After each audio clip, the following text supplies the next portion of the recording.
Hala guys, hindi ko nakita. Part 3 na. Part 3. They all think I'm a bad person. They all think I'm a killer. Pansinin ha. Ang importante, malinis ang konsensya. Walang kasalanan. Yan guys. Ayan. Kahit ano pang iba Okay na. Ay. Ang importante, malinis ang konsensya mo. Presente ka. Yan.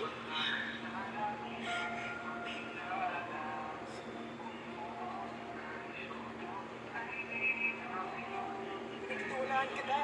Huwag mo ginawa yun. Si Nina nakapatay. Jonas never kong pinost sa article na nakapatay si Nina. Kasi hindi ko magagawa yun at kilala mo ko.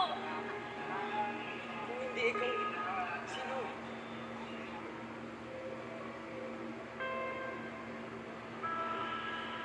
Malamang pinagtakpan ng presidente yung krimen na nagawa ng anak niyang si Nina Acosta. You are the president's son's ally. Bakit di ka tumaligtad na kayo? Actually, my loyalty is to the Filipino people and to the Constitution. My sworn duty is to make sure na mananaig ang batas. And I just want to remind you that I do not condone anyone that harbors criminals. Tyrants, pasya, at kahit na ang pa-posisyon.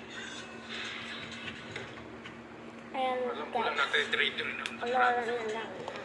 I wouldn't have nominated him Hindi as ko my na vice lang president. kita guys. Pag nakolora ko ng isa. So ayan guys. Gawa ko na.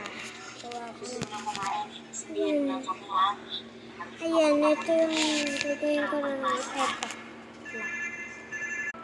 Ayun na guys, okay na. So, hindi ko na video itong isang to. Kasi sorry guys. Tsaka guys, mag-ano pa ako.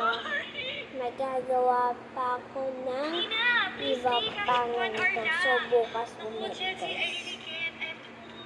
Bukas.